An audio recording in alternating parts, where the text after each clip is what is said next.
I wanted to do a quick walkthrough video concerning wood framing and how I do wood framing in my boat builds. This video is a wood framing video, simply showing you guys how I do my wood framing in my boat builds. This video is not a wood versus aluminum debate video. Guys, I'm building my Top Gun Porta-John 12-footer out of all 1/16 aluminum. There's a time and a place for it, but it's mainly about your budget limitations and your skill set. The Top Gun John boat seen in this video is all wood, and that's what this video is about. I'm actually retrofitting the rear end on the Top Gun John boat to accommodate a new motor setup. I never did a step-by-step framing video or really showed how I did it because my YouTube channel kind of came after I had already framed everything in this boat. Hopefully this will shed some light on a lot of the common questions I get from people.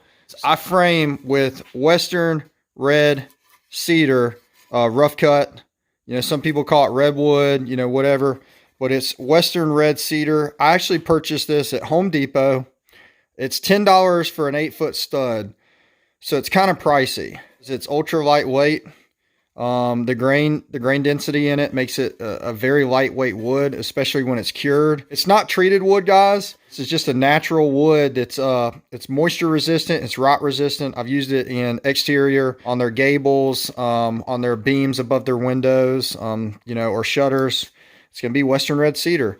So for those reasons, obviously, it's good to use in a boat that may or may not get water in it. I custom ripped this, which is actually, it's 1 3/4 inches by 3 3/4 inches.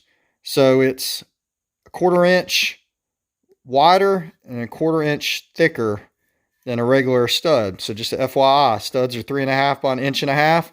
2x2s are 1.5 by 1.5, so 1.5 by 1.5 inches. So if you want to get a 2x2 out of this, you're gonna have to rip it both ways. And that's what I do. Run it through the table saw one way on 1.5 inches, and I'll flip it over, run it through the table saw again on 1.5 inches, and that's how I get a 2x2. Sometimes I just run it through 1.5 inches and leave it 1.5 inches by 1 3/4 when I want a little bit more meat. Like over here, that's actually 1 3/4 inches by 1.5 inches top to bottom. So just depends on what you want to do. And I'll take a sander, I'll sand it, get a nice smooth finish, and then, you know, you could paint it in your oil-based paint. How do I attach it? How I prefer to attach it is with screws and glue, guys. And this is my screw bin. And as you can see, I'm a fan of the GRK fasteners, the Uber grade. I like the 3-inch. I like the 2-inch. I even use the trim head ones. And let me show you a few examples of where I use the screws when I put this together. This is just roughed in. This is not permanently mounted on the boat. So let me show you. Look at that. It's that's just in there for mock-up. You know, we've got 3-inch screws on the side. You're gluing your joints. And what I like to use is Tight Bond 2. You could clamp it and then glue your joints. And then what you do is I'll run a screw through or 2 screws through. It's very important to drill a pilot hole. So what I'll typically do is run 2 drills, 1 drill with an 1/8 inch drill bit to drill my hole, and then another drill, an impact to put the screw in. You want to drill a pilot hole because this stuff will blow out and split if you don't, and I know from experience. So I'll run 1 big boy with some glue, and then I'll come back on the sides, as you can see, and I'll run them trim head screws that have a smaller profile head, and you can put them at angles and kind of tie it all together. What happens in this setup and the way I did it is it's actually sitting down on this other framing that's a ledger that's mounted to the original bench. So I'm not necessarily concerned of how many screws I put in it because it sits on that. I ran this through my table saw to create a channel for my 1/2 inch plywood to lock into place. As you can see, if I could get this bad boy in here, yeah, just like so. And then that sits in there and creates vertical support because this is tight to the floor. I come in with some 1/2 inch C-channel aluminum and put that so my plywood doesn't blow out or get any you know, moisture on it there touching the base of the boat. Yeah, super strong. You know, I mean, heck, cousins. You know, full body weight. So, whoa, goodness, about to break my neck. So yeah, that's it in a nutshell.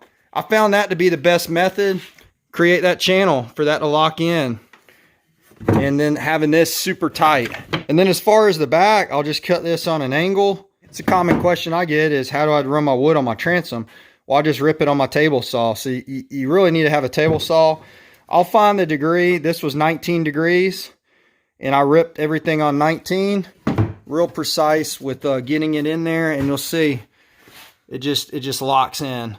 And how this is going to end up is this is all going to get molded in. It's going to be all smooth, kind of like all this. So what I like to do is I take Bondo glass or even Bondo putty, depending on the situation, and I'll fill over all my joints so everything turns out being super smooth like this. And it holds up. I mean, none of my stuff's cracked. I mean, I've got it in all my joints on my plywood. I just skim coat it. It gives it that look that you can't really tell where any of the wood joints are. But again, I really try to get all my fitment super, super tight. I'm telling you, per linear foot, this stuff is ultra light. I'm going to actually weigh this. So this is pretty much the core of my rear framing for my boat. I'm going to weigh it for you. All right, let's see. Let's see if we can weigh this guy.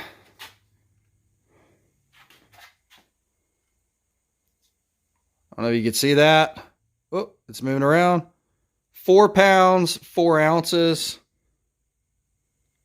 So essentially 75% of my framing in the rear is 4 pound, 4 ounces. I estimate that the rear framing package of the Top Gun Jumbo is under 15 pounds, and that would include all the 2x2 Western red cedar construction, as well as the 1/2 inch dividers and the 1/4 inch corner stow compartments. There's a big misconception that wood framing is heavy because, I mean, this looks heavy. It's really not. This is a very light wood. I don't know compared to pine, the weight difference, but I know that this is lighter. Western red cedar, baby. That's where it's at. Up front, I've got framing here. I've got framing here, framing here. I've got one framing over here. For the front casting deck framing package, I estimate the weight to be under 25 pounds. That would include all the 2x2 Western red cedar linear footage for framing, as well as the 2 1/2 inch runner dividers that offer vertical support on that hatch system. And over here, I'll show you this, guys. So all the side panels are actually framed in 1x2s. So see, that's a 1x2 that goes across. It's got an upright, and it's got a runner in the back, and another 1x2 over there. So that weighs pretty much nothing. Now, granted, I'm not going to jump around up and down on these side panels, but the rear end, you can do that, and the front, you can do that. And again, just to reiterate, I've got a board here. It's got a ledger underneath, and it's got upright support in that ledger. That ledger's tied into the original metal bench.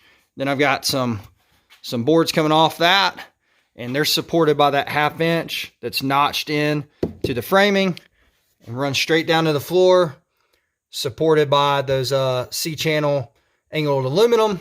And then, of course, ripping everything on a 19 degree, which is my transom angle. Over here is just the same deal. 2x2s Western red cedar with a plywood box that I cut and shaped to the size of the side of the boat, and then kind of just filled everything in and made it look all pretty. These side stows were twice their size, but to accommodate this new battery that I've got going in here, I had to cut them in half, which I did a video series on. So while I was doing the rear end rebuild, I just wanted to take the time to set aside to show you this in a different video, because things in that series is just going real fast, just getting this boat ready to put that new outboard and battery in. So I feel like this could be just a little bit more in depth and show you a little bit more and talk a little bit more about the materials. But again, guys, very simple. Tight bond, Western red cedar, some good solid screws by GRK Fasteners, and just making sure you got support vertically. Again, I think the big deal for me is using these runners or hatch dividers as vertical support for this framing. I did that up front So, you know, you could see that in video on my walkthrough of the front end framing that I did a while back, or you could see it in some images. And then when this goes in for my final mounting in the boat, I'm probably going to smother the backside of this in some sort of construction adhesive, and then I'm gonna run some screws through, some good ones with some wide heads, and tie them into this transom. This transom support that I put in, because this is actually wood. But that seemed to work out for me with my last framing package, and I ran this boat for about a year with no issues at all. The only reason I'm doing all of this is obviously for this new setup. I hope this clarifies kind of what I use and how I tie it together and mount it in the boat. Try to find that Western red cedar, guys. Until next time, may your tiny boat builds be great.